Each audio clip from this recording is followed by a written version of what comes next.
देवेंद्रजी, मतदान पार पडलेलं आहे. जनतेचा कौल काय राहील, काय अपेक्षा आहे, काय अंदाज आलाय?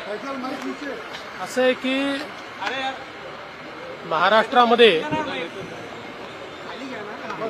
महाराष्ट्रामध्ये मतदान वाढलेलं आहे, टक्केवारी वाढलेली आहे.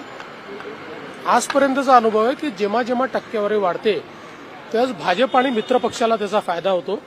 त्यामुळे आम्हाला अपेक्षा आहे की त्याचा निश्चितपणे फायदा आम्हाला मिळेल आणि महाराष्ट्रात आमचं सरकार तयार होईल अशी मला अपेक्षा आहे.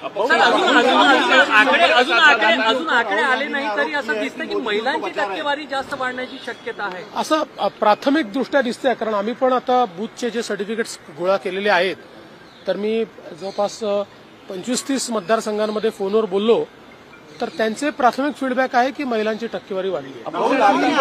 अपक्षांशी संपर्क साधला जात आहे असं करताय भाजपकडून, काही अपक्षांना सोबत घेत आम्ही अजून तरी कोणाशी संपर्क साधला नाही. अदानी को बचा रहे हैं, ऐसे राहुल गांधी ने आरोप किया. राहुल गांधी रोज बोलते हैं, उसमें कौन सी बड़ी बात? हिंदी में बताइए एग्जिट पोल जो आया. देखिए, एग्जिट पोल पर प्रवक्ता बोलते हैं, नेता बोलते नहीं है. लाडकी बहीण योजना जी आहे त्याच्यामुळे हे टक्केवारी वाढत आहे असं वाटतंय का? आपला राजकीय अनुभवातून नाही, शक्यता आहे की लाडकी बहीण योजनेमुळे महिलांची टक्केवारी वाढली असण्याची शक्यता नाकारता येत. कुठली चर्चा नाही.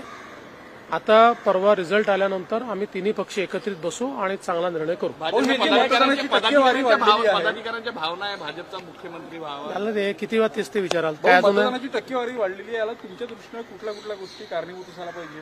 मला असं वाटतं की साधारण मतदानाची टक्केवारी ज्या प्रकारे वाढलेली आहे, हा एक थोडासा प्रो इन्कम्बन्सी फॅक्टर मला दिसतो की लोकांना सरकारच्या बद्दल थोडी आपुलकी वाटणं हा त्याचा अर्थ असतो. चला, धन्यवाद.